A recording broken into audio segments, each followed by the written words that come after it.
لا پڑھو لا الہ الا اللہ، پڑھو لا الہ الا اللہ۔ سب سے تو اونچی میری آواز آ رہی ہے، آپ اتنا اونچا پڑھو نا، کم از کم میری تو نہ ہے۔ پڑھو لا الہ الا اللہ، پڑھو لا الہ لا، پڑھو لا الہ، اور احوال انہی سے جا کہنا۔ میت جو ہے نا، میت جب قبر کی طرف جا رہی ہوتی ہے تو پیر صاحب اس میت سے کہہ رہے ہیں کہ جب قبر میں جاؤ تو سارے احوال سرکار مدینہ صلی اللہ علیہ وسلم کو سنانا۔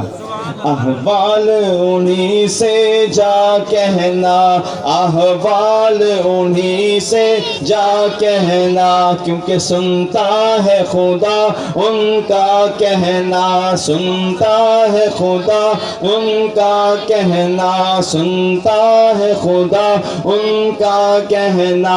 مکی مدنی کا کیا کہنا، مکی مدنی کا کیا کہنا، پڑھو لا الہ لا، پڑھو لا الہ الا اللہ، پڑھو لا الہ، اور ممکن نہیں مدح شاہ ہدا۔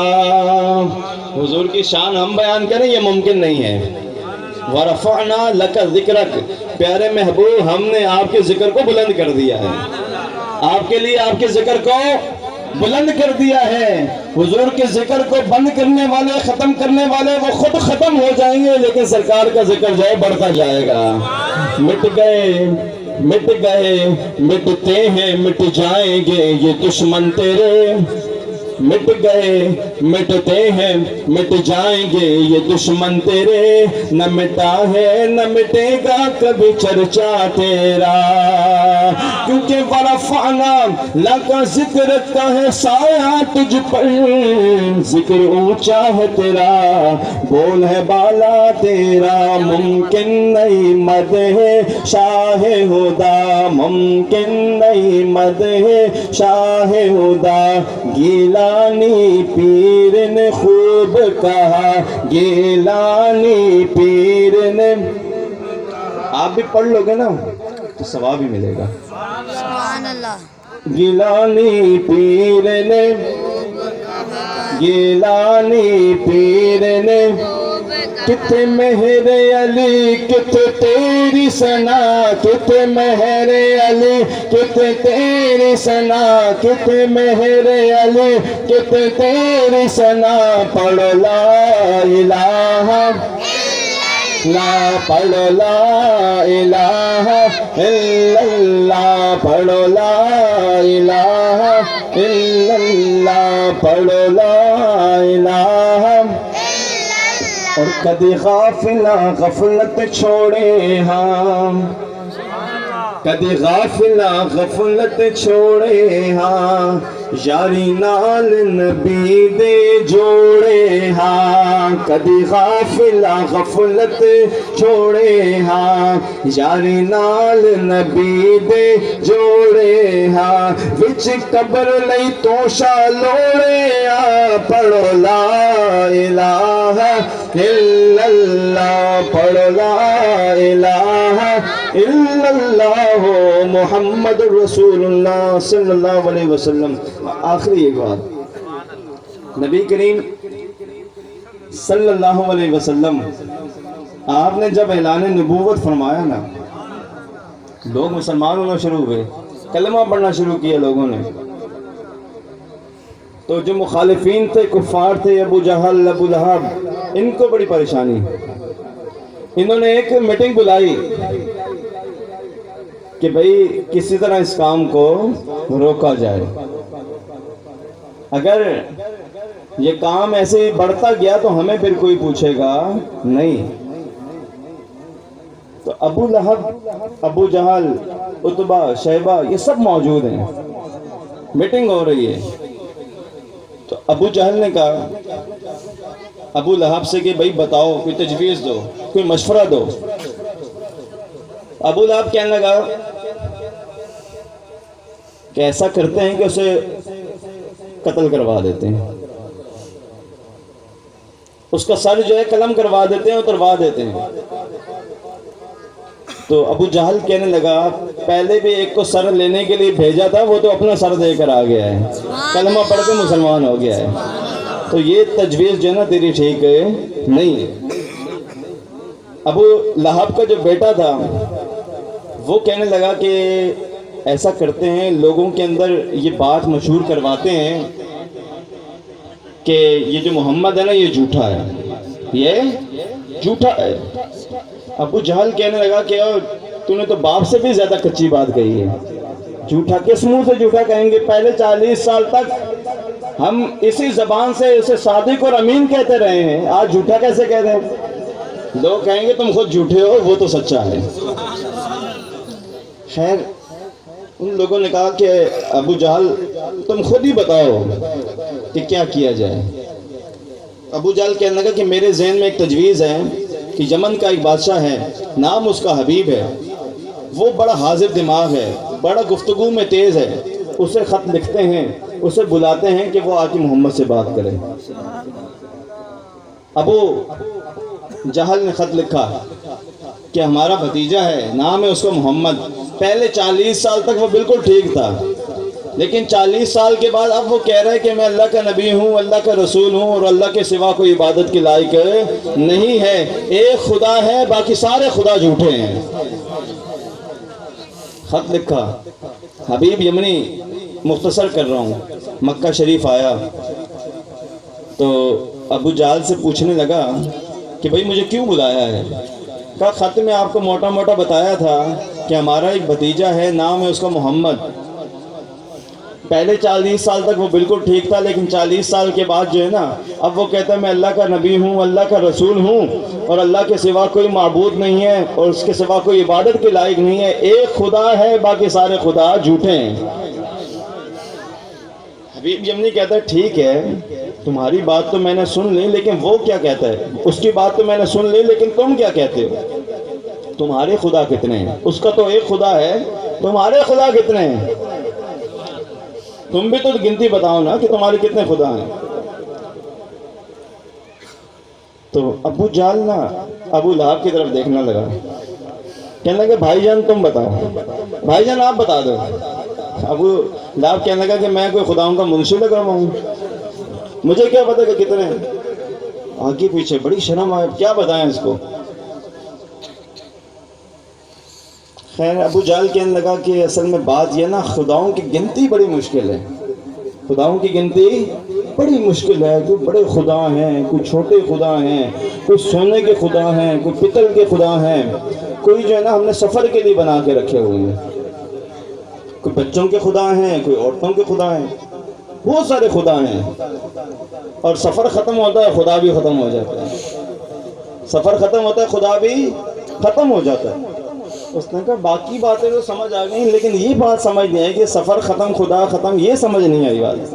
اس نے کہا اصل میں بات یہ ہے نا اتنا بڑا بڑے جو ہمارے خدا ہیں وہ سفر میں ساتھ تو نہیں لے جا سکتے نا، وہ تو ساتھ نہیں لے سکتے، راستے میں بھی تو عبادت کرنی ہوتی ہے۔ تو جب ہم سفر کے لیے نکلتے ہیں نا تو کچھ آٹا لیا، کچھ چینی لی، خدا بنا لیا اس کا، سفر کرتے رہے، جہاں پر بھوک لگی بازو توڑ لیا، کھانا شروع کر دیا، ادھر سے ٹانگ توڑی، کھانی شروع کر دی، سفر ختم خدا بھی ختم۔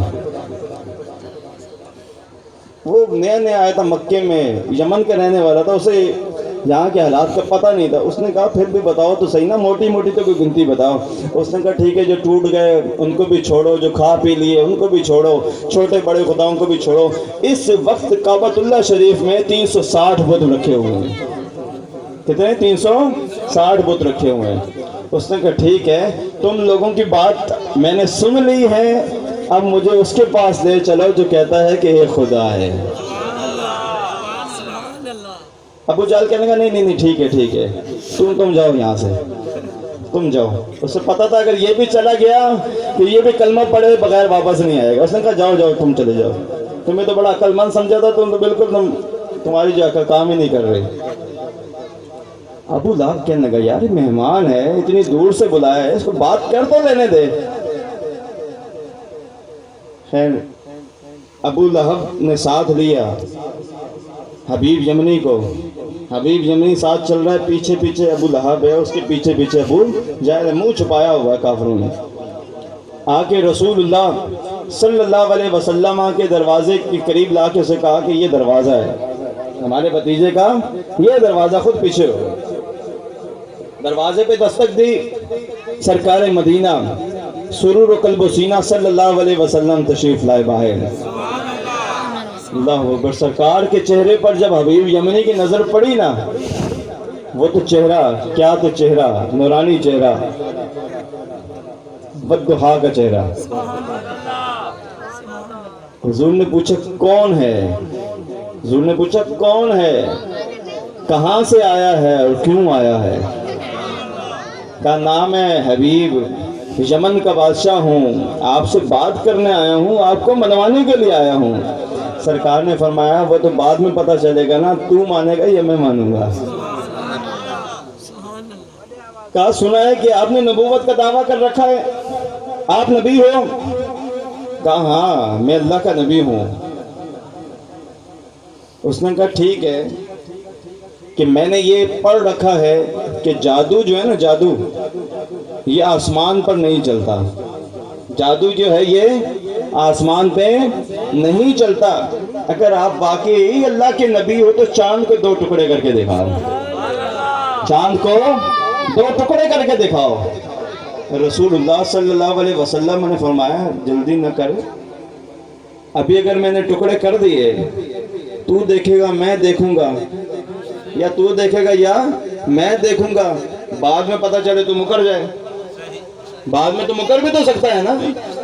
تو ایسا کر چلے جا، سارے مکے کے اندر اعلان کروا دے کہ اس ٹائم پر جبل ابو قبیس پر سارے جمع ہو جائیں، محمد رسول اللہ چاند کے دو ٹکڑے کرے گا۔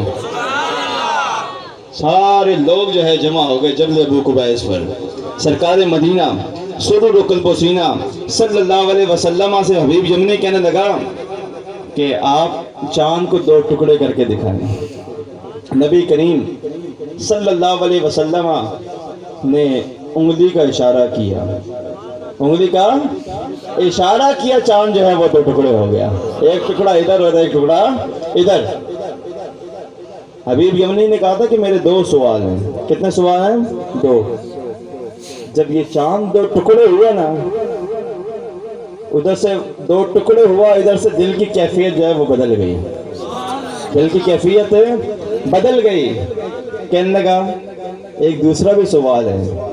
حضور نے فرمایا کون سا سوال ہے؟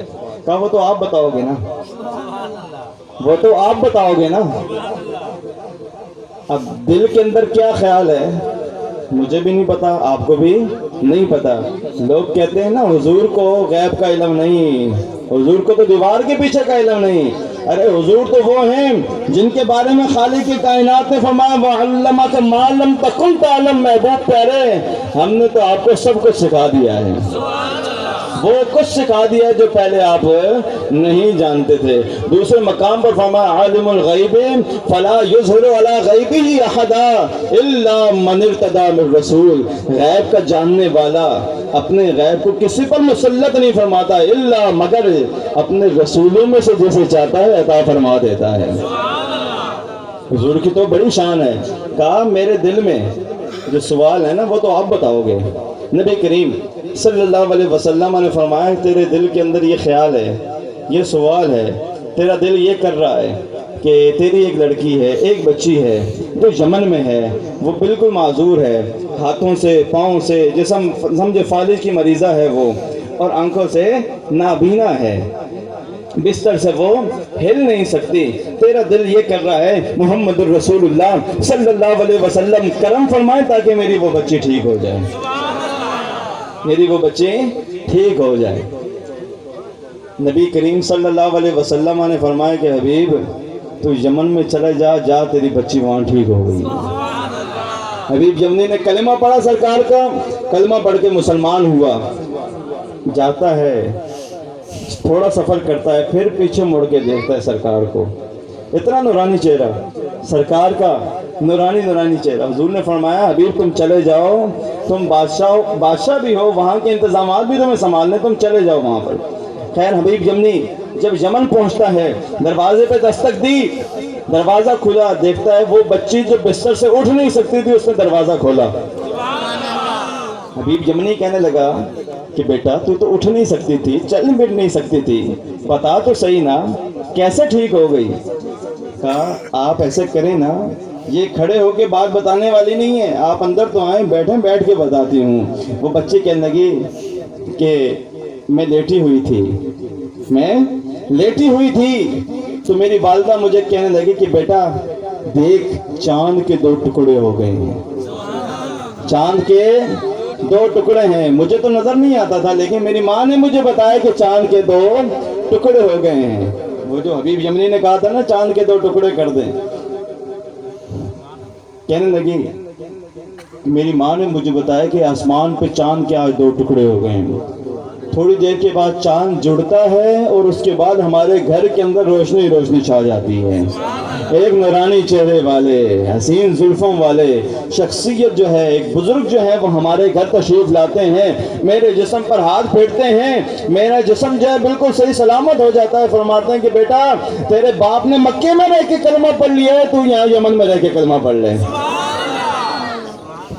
حبیب یمنی کہنے لگا کہ بیٹا مجھے بھی کلمے والے نے کلمہ پڑھایا ہے، تجھے بھی کلمے والے نے آ کے کلمہ پڑھایا ہے، چل ہم دونوں مل کر تیری ماں کو کلمہ پڑھاتے ہیں، لا الہ الا اللہ محمد الرسول اللہ صلی اللہ علیہ وسلم۔ نبی کریم صلی اللہ علیہ وسلم کی بڑی شان ہے، اور یہ میلاد شریف یہ نیا کوئی کام نہیں ہے، یہ کوئی بدعت نہیں ہے، کوئی نیا طریقہ نہیں ہے۔ حضرت آدم علیہ السلام کے 2 بچے، 2 بیٹے جو ہے آپس میں گفتگو کر رہے ہیں، ایک کہہ رہا ہے کہ فرشتوں کی شان زیادہ ہے، ایک کہہ رہا ہے کہ ابا جان آدم علیہ السلام کی شان زیادہ ہے۔ ایک کہنے لگا کہ فرشتوں کی شان زیادہ ہے، کیوں؟ اور دوسرا کہنے لگا کہ آدم علیہ السلام کی شان زیادہ ہے۔ دونوں باتیں کر رہے ہیں، مسئلے کے حل کے لیے آدم علیہ السلام کے پاس آتے ہیں کہ ابا جان آپ یہ تو بتائیں آپ کی شان زیادہ ہے یا فرشتوں کی شان زیادہ ہے؟ آپ کی شان زیادہ ہے یا فرشتوں کی شان زیادہ ہے؟ فرمان لگے بیٹا نہ میری شان زیادہ ہے نہ فرشتوں کی شان زیادہ ہے، اس کائنات میں اگر خدا کے بعد کسی کی شان ہے تو وہ آمنہ کے لال جناب محمد رسول اللہ صلی اللہ علیہ وسلم کی ہے۔ یہ انہی کے لیے تو محفل سجائی گئی ہے، صرف یہاں نہیں، گلی گلی ہر شہر بستی جو ہے سرکار کی آمد کی خوشی منائی جا رہی ہے۔ تو پڑھ لیں فلک کے نظاروں زمین کی بہاروں، فلک کے نظاروں زمین کی بہاروں، سبھی دے مناؤ حضور آ گئے ہیں۔ اب کہہ دینا حضور آ گئے ہیں، حضور آ گئے ہیں، حضور آ گئے ہیں، حضور آ گئے ہیں۔ اٹھو غم کے مارو چلو بے سہاروں، چلو بے سہاروں، اٹھو غم کے مارو، سب خوشیاں مناؤ حضور آ گئے ہیں۔ انوکھا نرالا وہ ذیشان آیا، وہ سارے رسولوں کا سلطان آیا، سلطان آیا۔ ارے کج کلا ہو ارے بادشاہ ہو، ارے کج کلا ہو ارے بادشاہ ہو، سروں کو جھکاؤ حضور آ گئے ہیں، حضور آ گئے ہیں، حضور آ گئے ہیں، حضور آ گئے ہیں، حضور آ گئے ہیں۔ دعائے خالق کائنات ہماری اس حاضری کو اپنی بارگاہ میں قبول مقبول منظور مستجاب فرمائے، آمین ثم آمین۔ وآخر دعوانا الحمدللہ رب